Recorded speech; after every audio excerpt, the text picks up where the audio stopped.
The college campus was buzzing with the kind of energy that you can only find in a place overflowing with young dreams and ambitions. That's where I met Ethan. We were both gunning for the same scholarship, the kind that not only covered tuition but also bragging rights. It was big. It was what every nerd in our batch was after, and boy did we clash over it. Seriously, Ethan, you think you can outdo me on the thesis? Dream on, I'd scoff at him across the library, my eyes barely lifting from my laptop. He'd just grin that annoyingly confident smirk that drove me nuts. Ava, I'll see you at the finish line, better bring your A game, he'd retort. We were both stubborn as hell, each convinced we were the rightful winner of that grant. Our debates got so heated sometimes I thought we'd end up setting the lecture halls on fire with our arguments. Your argument on the economic theories is so half-baked, I could serve it for breakfast, Ethan once told me during a mock debate. The class had erupted in laughter, and I could feel my cheeks burning, not just from embarrassment, but from the raging fire to prove him wrong. Oh please, your so-called innovative perspective is just recycled trash. Heard it all before, I shot back, not missing a beat. It wasn't just about the scholarship. It was a battle of wits, pride, and unbeknownst to us at the time, a budding attraction that neither of us wanted to admit. Our rivalry was the talk of the campus. We were always at each other's throats, challenging one another to do better, be smarter. But as the final decision on the grant neared, something shifted between us.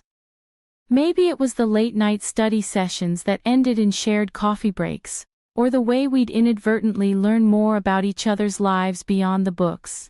You know, for a smartass, you're not that bad, I found myself saying one night as we left the library together, the campus quiet around us. Ethan chuckled, shoving his hands in his pockets. Look who's talking. I've seen you help the freshmen with their assignments, not the heartless competitor everyone thinks. It was strange, this new dynamic. Our banter softened, tinged with a reluctant respect that slowly melted into something warmer. When the day of the scholarship announcement came, we sat next to each other, an unspoken truth between us. May the best man or woman win, Ethan whispered, his hand brushing mine. I remember the rush of emotions when they called my name, but what stood out more was the genuine smile on Ethan's face. Guess you were the best man after all, he said, his laughter mingling with mine. From that day forward, our relationship took a new turn. We were still competitive, but it was different. We challenged each other to be better, supported each other's dreams. Our arguments turned into discussions, our banter into inside jokes. And somewhere along the line, we stopped being rivals and started being something more. Moving in together was the easiest decision we'd ever made. It felt like the natural next step, a testament to how far we'd come from those two hot-headed students who couldn't stand to be in the same room unless it was to argue over academic theories. Our friends were shocked. You two, really, they'd ask, disbelief written all over their faces. Yeah, really, we'd say, exchanging looks that spoke volumes of the journey we'd been on, from rivals to roommates to, dare I say, soulmates. Living with Ethan was like being in our little bubble. But bubbles are delicate, and ours was no exception, especially when it came to dealing with his folks. Martha and John were as traditional as they come, and our choice to live together without the whole marriage didn't sit well with them, not at all. It was like a broken record every time we saw them. You're living in sin, Ava. It's not right. Martha would start, her tone laced with disappointment and a touch of scorn. She was a pro at guilt trips, making sure to sprinkle in stories of her own purity. John and I didn't even kiss until we were married, can you imagine? I tried to keep my cool. Respect was important to me, but boy was it hard. Martha, times have changed. People don't wait for marriage to be together anymore. Ethan stood by me, bless him, but it was like talking to a wall with them. John would chime in, his voice heavy with a sense of betrayed values. We raised you better, Ethan. You're supposed to be a decent man, not swayed by this.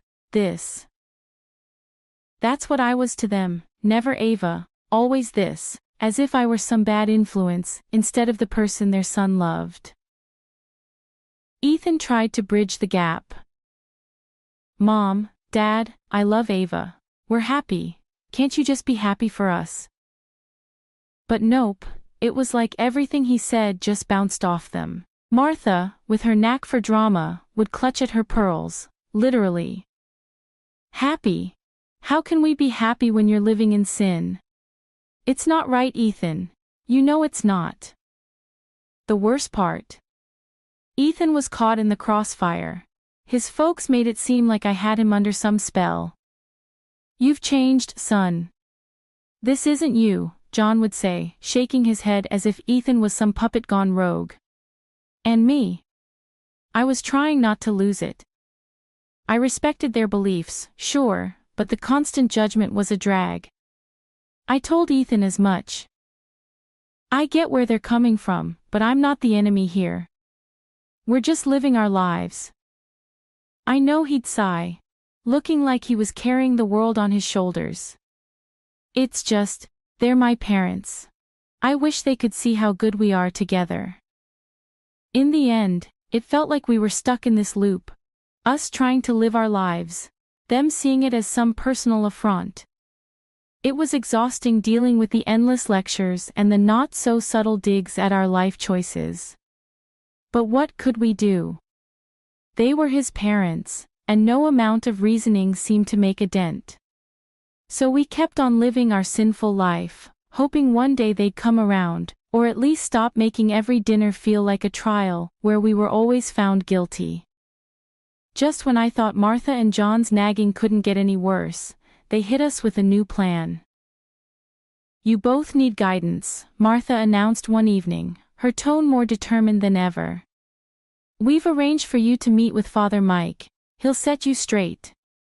Ethan and I exchanged a look, the kind that said, "Are you kidding me?" without needing words. Mom, really, we don't need a priest to tell us how to live our lives, Ethan tried to reason, his patience wearing thin. But Martha was on a mission, and when Martha got going, there was no stopping her. It's not up for discussion, Ethan. You're going, and that's final. It's for your own good.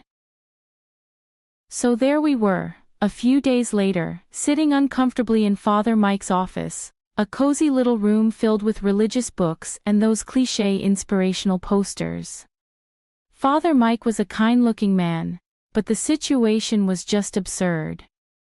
Now, I understand there's some concern about your living arrangements, Father Mike began, peering over his glasses at us. I bit my tongue, really wanting to say something snarky, but managed to keep it civil. We're fine, really. It's just that Ethan's parents are a bit traditional. Father Mike nodded, as if this wasn't the first time he'd been dragged into a family squabble. Marriage is a sacred union, but so is love and respect for one another. Are you two committed to each other? Ethan took my hand, giving it a reassuring squeeze. Yes, we are, completely. The priest smiled, then turned to some of his books, probably looking for some wise quote to throw at us. But before he could get into it, Ethan cut in. Look, Father, we appreciate what you're trying to do, but we're happy. Isn't that what matters? Father Mike looked at us, then after a long pause, he closed his book.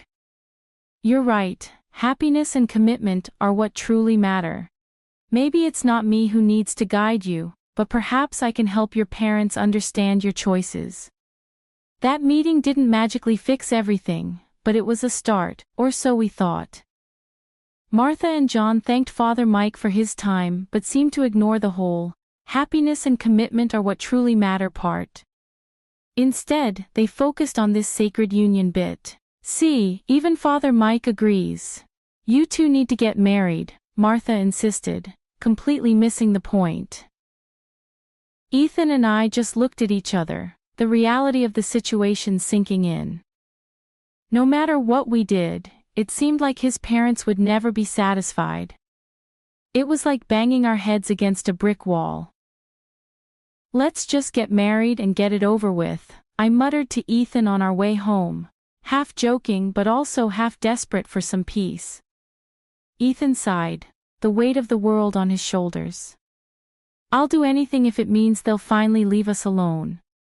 Little did we know that decision to give in would open a whole new can of worms.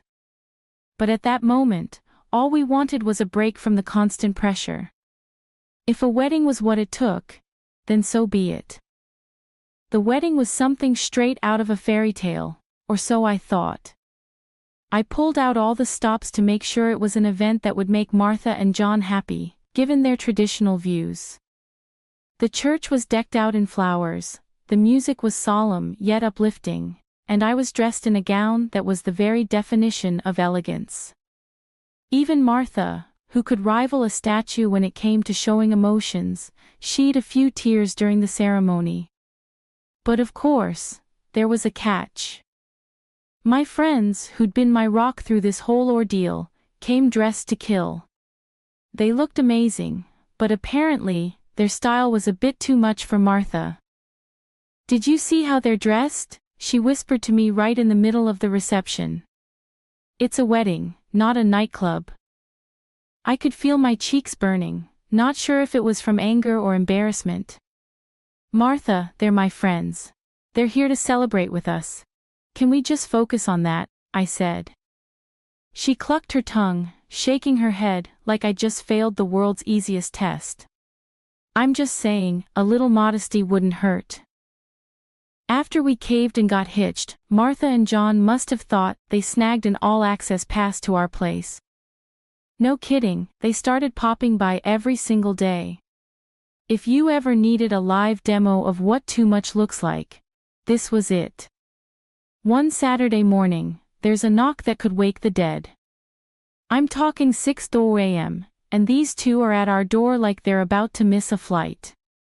Ethan, barely awake, trudges to the door, and there they are, bright and chipper. Good morning, we thought we'd spend the day together, Martha chirps, pushing past Ethan like it's the most normal thing in the world. I'm in the kitchen, drowning my sorrows in coffee when John starts critiquing my choice of breakfast. You know, a hearty breakfast is important. Is this even food? He's eyeballing my cereal like it's from another planet. Eggs and bacon were fine for you, right? I mutter under my breath, not in the mood to start my day off with a lecture on nutritional values. Then Martha, bless her heart, decides to give me a rundown on cleanliness. Ava dear, have you considered organizing your cupboards a bit more, and maybe using some coasters? Water rings on the table are such an eyesore. I'm biting my tongue so hard it's a miracle I still have it. Ethan sees me clenching my fist and jumps in. Mom, Dad, you know we really appreciate your visits, but maybe we could do with a bit of space. You'd think he'd ask them to move to Mars by the looks on their faces. Space? But we're family, we just want to be close to you too. John says, utterly baffled by the concept of personal boundaries. Martha's on the verge of tears now, playing the guilt card like a pro. Do you not want us here after everything we've done for you? It's like walking on eggshells. You try to set some ground rules and suddenly you're the villain in their soap opera. I hit my breaking point on a Thursday evening, the kind that started with the same old surprise visit from Martha and John and ended with me locking myself in the bathroom just to get a minute of peace. This has got to stop, I muttered to Ethan as we lay in bed, the moon casting a soft glow through our window. Your folks are driving me nuts. It's like we're living in a reality show, but there's no escaping the cameras. Ethan, looking as worn out as I felt, let out a long sigh. I know babe, it's getting to me too. What do we do though? They're my parents. Uh-huh. But this is our home. We can't keep living like this, I shot back, my frustration bubbling over. We need space, real space. Maybe we should move. Like actually move. Ethan propped himself up on one elbow, eyeing me like I just suggested we join the circus. Move? Like pack up everything and just go? Why not? I was half serious, half desperate. Your parents can't drop by if we're not here, right? The idea seemed radical, even to me, but the more we talked about it, the less crazy it seemed. We started to imagine a life where dinner wasn't interrupted by unannounced visits or our weekends weren't planned around avoiding his parents. Okay, let's say we do this. Where would we go? Ethan asked, the gears in his head turning. I don't know. Somewhere close enough to keep our jobs but far enough that it's not just a hop, skip, and a jump for your mom and dad. I suggested, warming to the idea. The decision felt right, almost liberating. We started house hunting online, looking for a place that could be our fresh start, far away from unannounced morning visits and constant criticism. It wasn't long before we found it. A cozy little house in a neighboring city. It was perfect, and the best part? I could buy it with the money I'd inherited from my grandmother. This wasn't just a new house. It was a statement. My money, my rules. A fresh slate on our terms. They're going to flip, Ethan said, dreading the conversation. Mom's going to think we're abandoning them. Maybe I'm conceited, but we're not doing this to hurt them. We're doing it for us, for our sanity. They'll just have to understand. The conversation went as well as we'd feared. Tears, accusations, and a lot of guilt being thrown around. But we stood our ground, knowing this was the right move for us. We did it, I said to Ethan as we signed the papers, the weight of the world lifting off our shoulders. The move was hectic, filled with boxes and goodbyes and the promise of peace. We kept our jobs, commuting a bit further than before, but every mile was worth it for the tranquility that greeted us at the end of the day. Our new life in the neighboring city was everything we'd hoped for. We fell back into our old rhythms, enjoying the quiet and the privacy we'd missed so much. The in-laws, we kept in touch through the internet, a safe buffer that allowed us to control the narrative and the visits. It was a compromise, but a necessary one. Our calls were polite, the conversations brief and infrequent, but it was enough to keep the peace. Just when Ethan and I thought we'd found our slice of peace in the new city, life decided to throw us a curveball. It was a quiet Sunday morning, the kind where you just want to lay around and enjoy the calm. That's when the doorbell rang, shattering the silence. Who could that be? I murmured, not expecting anyone. We weren't exactly social butterflies, especially not here, not yet. Ethan shrugged, equally puzzled, and strolled over to the door. When he opened it, his puzzled look morphed into outright disbelief. There on our doorstep stood Martha and John, each with a suitcase bigger than the last time they criticized our breakfast choices. Surprise, Martha exclaimed, her smile wide enough to split her face. John just nodded, his usual taciturn self, but even he seemed to wear a small grin. How did you, why? Ethan's eloquence was gone, replaced by staccato confusion. We've decided to move in, Martha declared, as if announcing they'd won the lottery. It's time we all live together as a family should. My mind raced. This had to be a joke, a very bad one. Move in with us? I echoed, hoping I misunderstood. Yes, dear. We sold our house. We're here to stay, Martha said, pushing past Ethan, making herself at home as if she hadn't just dropped a bombshell on our doorstep. Ethan and I exchanged a look of sheer panic. You can't just decide to move in with us, I managed to say, finally finding my voice. Martha and John weren't just shocked at our refusal. They were outraged. You can't possibly expect us to leave. We're family, and this house, it's as much our son's as it is yours, Martha asserted, her voice a mix of indignation and disbelief. John, usually more reserved, joined in with a surprising fierceness. Exactly. Ethan's our son. And you're living here thanks to him. You're just a freeloader making decisions that aren't yours to make. I could barely contain my laughter, not because it was funny, but because of the sheer audacity. Ethan's face was a picture of shock, turning to me with wide eyes as if to say, "Are they serious?" "Hold on a minute," I said, still chuckling, as I went to retrieve a folder from our home office. I flipped it open to a very important document, the deed to the house. I made sure they could see it clearly. See this? This house was bought with the money I inherited from my grandmother. I am the sole owner. So actually, it's entirely up to me who lives here. And you, I pointed squarely at Martha and John, are not staying. Martha's mouth opened and closed like a fish out of water, while John's face turned a shade of red I hadn't seen before. Ethan stepped beside me, a proud yet stern look on his face. You heard her. I bought this house, not me, not us. And we've decided together that moving in uninvited isn't an option. After I dropped the bombshell about owning the house, Martha tried to play her final card, all but declaring squatters' rights on account of Ethan living with me. He's our son. We have every right to be wherever he is. We're family, and that means we stay together, she announced, puffing up like a peacock. I couldn't help it. A laugh escaped me before I could clamp it down.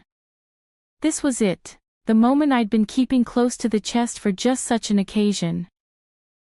Well, here's a fun fact for you, I said, the smile on my face growing wider by the second. Ethan and I were not actually married. Not legally anyway. The wedding was for show, to get you off our backs about living in sin. The look on Martha and John's faces, priceless, like they'd swallowed lemons whole. What do you mean, not married? That whole ceremony. Martha's voice trailed off, her brain unable to compute. Yep, a ceremony without the paperwork. So technically, you're not my in-laws. I continued, gesturing around. And this, I gestured around, is my house. Ethan's just living with me. My rules, my decision, who stays and who goes. John's face went through 50 shades of red and embarrassment, battling for dominance. You can't just... That's not how things are done, he stuttered. Ethan stepped up then, his tone steady but firm. Mom, Dad, I love Ava, and I'm tired, so tired, of the way you've treated us, her especially. We did what we had to live our lives on our terms. It's time you went home, Martha. Not one to go down without a fight, Martha turned her frustration into a weapon. Ethan, you listen here, you're going to leave this woman and come with us. She's tricked you, manipulated you. But Ethan was unmovable, a rock in the storm. No, Mom, I'm staying with Ava. I love her, even if we're not married by your standards. It's my life, our life, and it's time you respected that. The standoff in our living room was tense, a silent battle of wills. But in the end, Martha and John had no choice but to leave. Their departure was a mix of rage and disbelief. As the door closed behind them, the silence that settled was profound. A mix of relief and the sobering realization of the bridge we just burned.